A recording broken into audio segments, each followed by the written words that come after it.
गुजरात का गोधरा कांड जो काफ़ी ज़्यादा भयानक और काफ़ी ज़्यादा डरावना था, जिसे सुनने के बाद लोगों के होश उड़ गए थे। उसी में घटी हुई एक ये काफ़ी ज़्यादा डरावनी घटना जो आज मैं आपके साथ शेयर करने वाली हूँ, जिसमें एक लेडीज़ जिसके मरे हुए मृत शरीर से उसने एक लेडी के गले को इस तरीके से छलनी किया कि आप सोच भी नहीं सकते कि इसके आगे क्या होगा। और वो जो कहानी है वो आज मैं आपके साथ शेयर करने वाली हूँ, और किस तरीके से उसने अपनी जान को बचाया और ऐसा क्या कर दिया था उसने जो मरने के बाद भी उसने उसके गले को दबा दिया था। तो चलिए चलते हैं, इस कहानी को देखते हैं। पर उसके पहले अगर आप मेरे चैनल पे नए हैं तो प्लीज़ चैनल को सब्सक्राइब ज़रूर कर दीजिए, लाइक और शेयर करना ना भूलिए, और एक प्यारा सा कमेंट्स ज़रूर लिखें कि आपको मेरी वीडियो कैसी लगती है। तो इस कहानी में शुरुआत होती है सविता नाम की एक हेल्पर।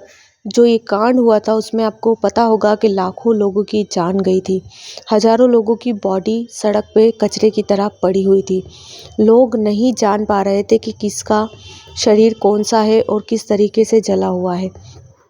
उसी के बीच में सविता ने एक कहानी जो खुद के साथ बीती हुई है वो कहानी हमारे साथ शेयर की है, और वो बताती है कि हम लोग ये जो सफाई कर्मचारी थे और हमारी जो ड्यूटी थी उस समय उस जगह पे लगाई गई थी।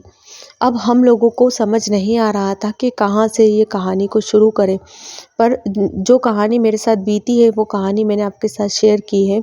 उसमें वो जो उसकी एक सहेली है और 2 हेल्पर और हैं, ये 4 लोग एक ग्रुप में बँटे हुए थे। और इन लोगों ने जो कहानी में वो बताती है कि जिस जगह पर उन लोगों ने सफाई चालू करी थी वहाँ पर उनके हर कदम पर एक बॉडी पड़ी थी। मीन्स कि उन्हें हर कदम पर से बॉडी को उठाना था। तो इस तरीके से उन लोगों ने दिन भर ये काम करा, और शाम होते-होते जो सविता थी वो काफ़ी थक गई थी, तो वो कहती है कि ये लास्ट आधा 1 घंटा और मैं काम कर लेती हूँ, उसके बाद मैं घर जाऊँगी। अब मेरी तबीयत ठीक नहीं लग रही है। तो जब वो जो उसके जो हेल्पर थे वो अपने-अपने कामों में बिज़ी थे, तब उसे एक लेडी की बॉडी दिखती है जो काफ़ी ज़्यादा जली हुई थी। पर जो उसने गोल्ड पहन रखा था वो ओरिजिनल था बिल्कुल। उसकी हाथों में चूड़ी थी, गले में मंगलसूत्र था, और उसकी जो कान के बाले वगैरह सब थे उसने पहने हुए थे प्रॉपर तरीके से। तो इसको थोड़ा-सा लालच आ गया। इसने वो सब गहने एक रुमाल में बाँध कर जल्दी से अपने पर्स में डाल लिया जो उसने टांग रखा था, और ये घर आ गई। अभी इसने किसी को भी नहीं बताया कि इसे इस तरीके के गहने मिले, क्योंकि लोगों का सब कुछ जल चुका था। लोगों की काफ़ी चीज़ें सभी को हेल्परों को मिल रही थी। ये कोई बड़ी बात नहीं थी कि सोना चांदी मिलना या कुछ। वो सभी जो उसके साथ थे वो लोग भी वहाँ पर से सब चीज़ें उठा रहे थे। किसी को कुछ मिल रहा था, किसी को क्या मिल रहा था। उसी समय पे अब ये घर जाती है सविता, अच्छे से नहा धोकर अब खाना बनाती है और खाना खाती है, और वो सो जाती है। जैसे ही उसकी नींद लगती है, और वो जो गहने थे वो उसने उसकी अलमारी में रख दिए थे। अब वो जैसे ही सोती है और उसकी नींद गहरी लगती है और उसे एक सपना दिखता है कि वो जली हुई लेडीज़ जो है वो आती है और इसके गले पे अटैक करती है, और कहती है कि अभी तो प्यार से समझा रही हूँ, मेरे गहने दे दे, वरना तेरा अंजाम जो होगा वो काफ़ी ज़्यादा डरावना हो सकता है। वो समझती नहीं है, और वो सुबह उठती है, सब चीज़ें अपने हस्बैंड को बताती है। पर उसका जो हस्बैंड था वो कहता है कि तुम दिन भर इन बॉडियों के साथ काम कर रही हो, इसलिए तुम्हें ये सब चीज़ें नज़र आ रही है। 2-4 दिन होंगे तो तुम सब चीज़ें भूल जाओगी। तो वो फिर से दूसरे दिन अपने काम पे लग जाती है, और फिर से वही काम सब उसे करना था। 3 से 4 दिन उन लोगों को, सब सफाई कर्मचारियों को लगे सब चीज़ ख़त्म हो गई। अब उनकी ड्यूटी जो थी वो नॉर्मल सभी जगह जहाँ-जहाँ वो पहले थे वहाँ लग चुकी थी, और उसके बाद भी उसे ये सपना आना बंद नहीं हो रहा था। और उसके बाद फिर 3 दिन हुए, फिर 4 दिन हुए, उसे ये डरावना सपना काफ़ी ज़्यादा भयानक तरीके से आने लगा। उसने उसके साथ वाली लेडीज़ को फिर उसने खुल के बताना पसंद करा कि शायद वो मेरी कुछ हेल्प कर सकती है, जो चीज़ें हो रही है। तो उसने बताया कि कोई बड़ी बात नहीं है, मुझे भी वहाँ से काफ़ी सारे गहने मिले थे जो मैंने मेरे पास रख रखे हैं और मुझे तो ऐसा कोई सपना नहीं आया है। तुम चिंता मत करो, ये सब चीज़ें तुम्हारे पास रहने दो। हमें ये सब चीज़ें तो मिली है सफाई में। ये चीज़ें किसी को कैसे देंगे हम? किसी को पहचानते नहीं हैं, किसी को कुछ भी पहचानते नहीं हैं। तो फिर वो सपने में सो गई और वो बताती है कि जिस दिन ये सब बातें हुई उसके उसी दिन उस लेडीज़ ने फिर से सपने में आकर उसे खूब तबीयत से मीन्स कि उसे ज़्यादा ही ज़ोर से मारा, खूब मारा नींद में। उसके गाल दोनों चाटे ही चाटे मारे, गला दबाया और उसने बताया कि तुम्हें नहीं पता कि ये गहने किसके हैं? और तुम्हें नहीं पता कि ये जिस जगह से तुमने चुराए थे वहीं पे रख के आ जाओ, वो ही मेरा घर था और मैं वहाँ से ले लूँगी। ये सब चीज़ें बताते हुए जब सुबह वो सविता उठती है तो उसके दोनों गाल काफ़ी ज़्यादा सूजे होते हैं। मीन्स कि उसे हकीकत में किसी ने मारा हो, इस तरीके से उसके गाल सूजे रहते हैं, दोनों दाँतों के अंदर काफ़ी ज़्यादा दर्द रहता है और वो उसके जो गला था उसमें भी निशान बने रहते हैं। तो उसका पति समझ जाता है कि कुछ तो नॉर्मल नहीं है, मीन्स के जो कुछ ज़्यादा सीरियस बात हो रही है अब ये। तो उसका जो हस्बैंड होता है वो कहता है कि तुम्हें पता है कि ये चीज़ें तुमने कहाँ से उठाई है तो तुम रख दो।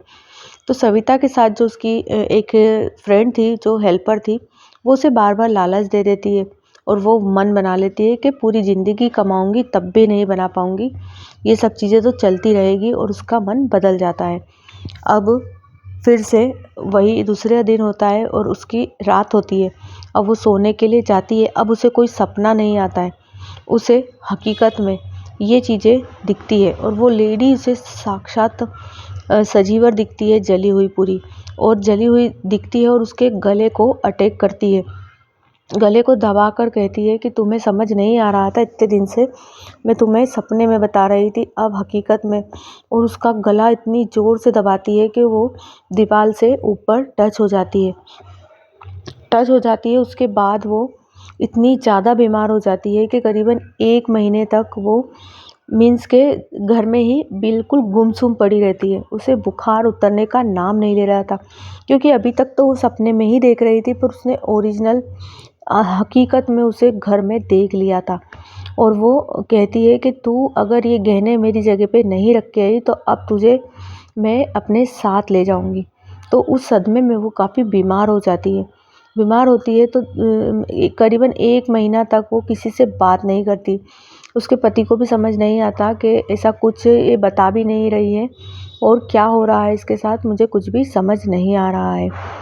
तो वो जो उसकी जो वाइफ़ थी, उसकी फ्रेंड जो थी, वो सविता की फ्रेंड, वो वहाँ पर आती है और उससे पूरी बात पूछने की कोशिश करती है। अब सविता जो थी वो उसे पूरी बात बता देती है कि ऐसी-ऐसी बात है और मुझे ये सब हकीकत में दिखी थी और ये तो फिर जो उसका लालच ख़त्म होता है, वो कहती है कि बहन मुझसे गलती हो गई, अगर मैं तुझे सिखा रही हूँ तो ये तेरी ज़िंदगी के लिए ख़तरा है और तू इस चीज़ को एग्री कर रही है, इसलिए मैं ये चीज़ें नहीं चाहती कि तू ये सब चीज़ें अपने पास रखे। तू अभी के अभी मेरे साथ चल और तुझे वो जगह पता हो अगर, तो अपन वहाँ पर वो चीज़ रख कर आ जाएंगे। तो उस समय तक काफ़ी ज़्यादा सुधार हो चुका था उस जगह पे। उसे ढूंढने में वो काफ़ी ज़्यादा दिक्कत आई कि जिस जले हुए घर से उसने वो चीज़ें उठाई थी, उसे एग्जैक्टली वो चीज़ें याद भी नहीं थी, पर उसने कोशिश करी सब जगह से और उसने पूरा चीज़ों को जाना। उसके बाद वो चीज़ वहाँ पर वो रख कर आई। रख के आने के 15 से 20 दिन बाद वो पूरी तरीके से ठीक हुई थी। पर वो बताती है कि ये जो इंसिडेंट हुआ था उसको करीबन सालों बीत चुके हैं, उसे साल भी याद नहीं है, पर अभी तक भी उसके रोंगटे खड़े हो जाते हैं। इस कहानी को लिखते समय भी उसने जो अपनी इमोशन को कंट्रोल करके ये सब चीज़ें बताई और वो काफ़ी ज़्यादा घबराई हुई थी क्योंकि वो बताती है कि जो इंसिडेंट रियल में मेरे साथ हुआ था वो इतना ज़्यादा भयानक था कि मैं उस चीज़ को भूल भी नहीं सकती थी। उसने बताया कि उसे जब वो सपने में दिखी तो उसने बताया कि मेरा जो पति था वो मेरे लिए पहली बार ये मंगलसूत्र लेकर आया था, ये चूड़ियाँ लाया था, ये झुमकी लाया था, जिसे मैं कभी उतारती नहीं थी, और इसी को पहन के मेरी मृत्यु हुई थी, और तू होती कौन है इन चीज़ों को मेरे बदन से उतारने वाली। तो उस चीज़ को उसने माइंड में रखा और उस आत्मा ने उसे इतना परेशान करा। पर वो बताती है कि जिस समय मैंने उसके गहनों को वहाँ पर रखा, उसके दिन से आज तक वो मुझे कभी नज़र नहीं आई, न सपने में, ना कभी हकीकत में कभी भी मुझे नज़र नहीं आई। और ये कहानी आपको कैसी लगती है? ये कहानी यहीं तक थी।